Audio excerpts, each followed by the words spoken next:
Timnas Malaysia masih belum bisa keluar dari permasalahan rumit yang melandanya. Para pemain Harimau Malaya kembali mendapatkan aksi kriminal oleh orang tidak dikenal. Kali ini Ahmad Huzaimi Pie menjadi korban perampokan saat menjalani sesi latihan. Banyaknya masalah membuat fokus pemain Malaysia harus buyar seketika. Apalagi saat ini banyak pemain keturunan mereka yang menolak pemanggilan dari FAM. Bagaimanakah Timnas Malaysia bisa mengatasi banyaknya masalah yang melanda? Ditolak banyak pemain keturunan. Performa Timnas Malaysia seketika merosot tajam pasca tampil impresif di 2 laga kualifikasi Piala Dunia. Dalam 6 bulan terakhir, Harimau Malaya hanya bisa meraih 2 kemenangan. Skuad asuhan Kim Pan-gon diperdaya oleh Timnas Oman sebanyak 2 pertandingan. Safis Ali selaku legenda mengkritik habis performa para pemain Harimau Malaya. Tidak ada kerja dari skuad Malaysia saat ini. Semua orang bermain secara individual seperti ingin membuktikan dirinya lebih baik, ucap Safis Ali. Keterpurukan ini akhirnya membuat Timnas Malaysia harus memutar otak. Salah satu cara yang mereka lakukan adalah meniru Timnas Indonesia yang memanggil pemain keturunan. FAM langsung membidik beberapa pemain keturunan yang berlaga di Eropa.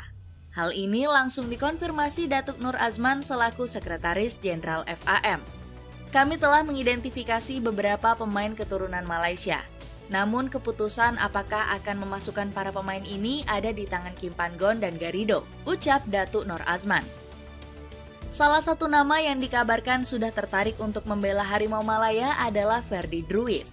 Pemain berusia 26 tahun ini adalah pemain utama dari Pekzole bersama Eliano Reinders.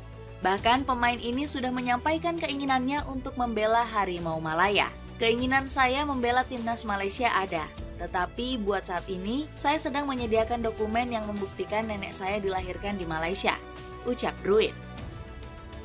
Selain itu, Malaysia saat ini juga mengincar kapten kedua Burnley, Josh Brownhill. Pemain berusia 28 tahun ini dikabarkan memiliki darah Malaysia dari ibunya. Penurunan performa Timnas Malaysia berdampak kepada komposisi tim. Pasalnya, Harimau Malaya mendapatkan banyak penolakan dari pemain keturunan. Federasi Sepak Bola Malaysia atau FAM berencana untuk menaturalisasi Ethan Whitley. Bomber muda Manchester United U18 itu diklaim mempunyai darah keturunan Malaysia.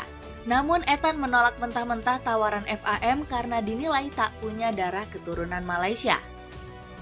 Saya tidak punya darah Malaysia, laporannya salah, saya bukan orang Malaysia, kata Ethan. Ferdi Druif juga menolak dengan tegas untuk bergabung ke Timnas Malaysia. FAM menilai jika Druif telah memberikan harapan palsu bergabung ke Timnas Malaysia. Ferdi Druif belum ada mengatakan kabar apapun terkait dirinya bergabung ke Timnas Malaysia, kata Datuk Hamidin Amin. Hal ini menambah catatan buruk Malaysia dalam berburu pemain keturunan. Legenda Malaysia, Lim Teong Kim akhirnya meminta FAM untuk memberhentikan proyek naturalisasinya.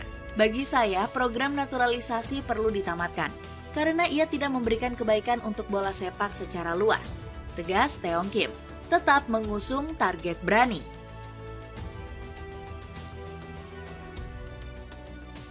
Meski ditolak sejumlah pemain keturunan, Timnas Malaysia tak sedikit pun merasa gentar.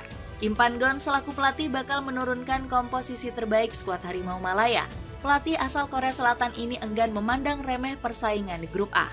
Timnas Malaysia akan bertarung dengan Thailand, Singapura, Kamboja, dan satu tim dari babak playoff. Sebuah undian grup yang menarik. Thailand juara Piala AFF edisi sebelumnya. Kemudian ada satu lagi pesaing kami, yakni Singapura. Kami akan mencoba jadi tim terbaik di grup A, terang Kim Pan-gon. Namun, ambisi juru taktik berumur 55 tahun ini diprediksi bakal menemui hambatan. Kim Pan-gon diprediksi tidak bisa memanggil seluruh pemain dan komposisi terbaiknya. Alasannya, karena perhelatan ASEAN Cup bukan termasuk agenda FIFA. Alhasil, klub-klub dari Liga Super Malaysia diprediksi bakal menahan pemain terbaiknya. Richard Schooly meminta Kim Pan-gon untuk memanggil nama-nama baru. Pandit negeri jiran ini menilai sang pelatih punya kesempatan besar untuk mencoba skuad alternatif. Turnamen ini bakal menjadi berkah tersembunyi untuk Malaysia. Ini bakal jadi kesempatan untuk Kim Pan-gon mencari pemain baru untuk ajang ASEAN Cup, ujar pandit negeri jiran ini.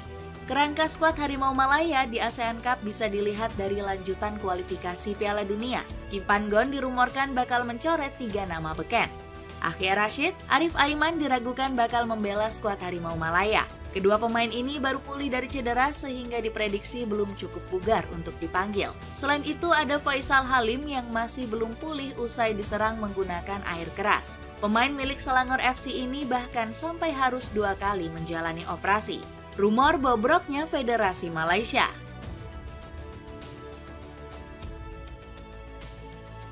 Rencana besar Timnas Malaysia terancam gagal karena diterjang berita buruk. Salah satu pemain negeri jiran kembali dilaporkan mendapat serangan dari orang yang tidak dikenal.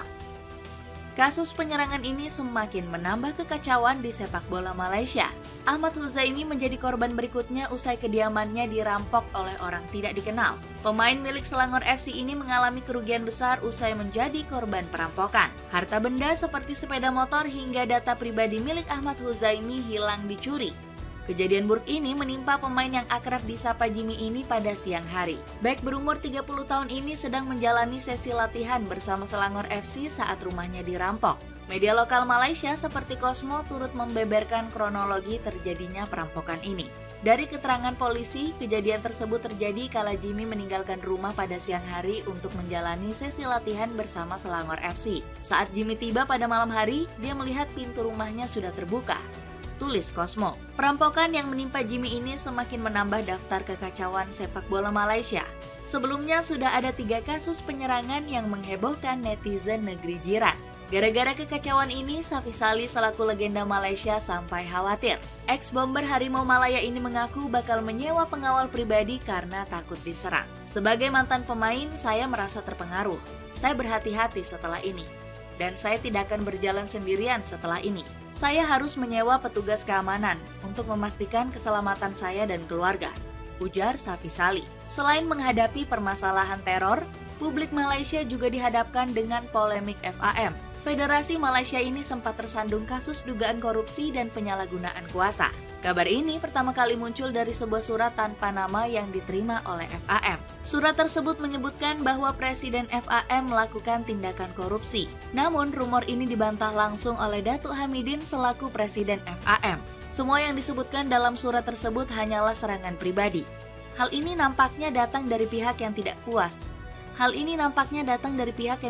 Dengan pimpinan tertinggi FAM, ucap Hamidin. Publik negeri jiran juga menghadapi polemik terkait permasalahan gaji sang presiden. Datuk Hamidin Amin dirumorkan memiliki gaji cukup tinggi sebesar Rp90.000 atau 300 juta rupiah. Media Malaysia seperti News Straits Times sempat mempertanyakan hal tersebut. Haruskah Presiden Federasi dibayar tinggi untuk memimpin Asosiasi Olahraga Nasional di Malaysia? Banyak orang yang mengira ini dilakukan secara sukarela. Jadi siapa yang membayar gajinya? Tulis News Straits Times. Datuk Hamidin Amin marah besar dengan headlines berita dari NST. Ini media mau tahu saja, saya tidak bisa membeberkan jumlahnya. Ini urusan pribadi di FAM. Pernyataan mereka ini sudah keterlaluan, kata Hamidin. Dengan banyaknya polemik yang melanda Malaysia, apakah Harimau Malaya bisa kembali mengaum seperti dulu kala?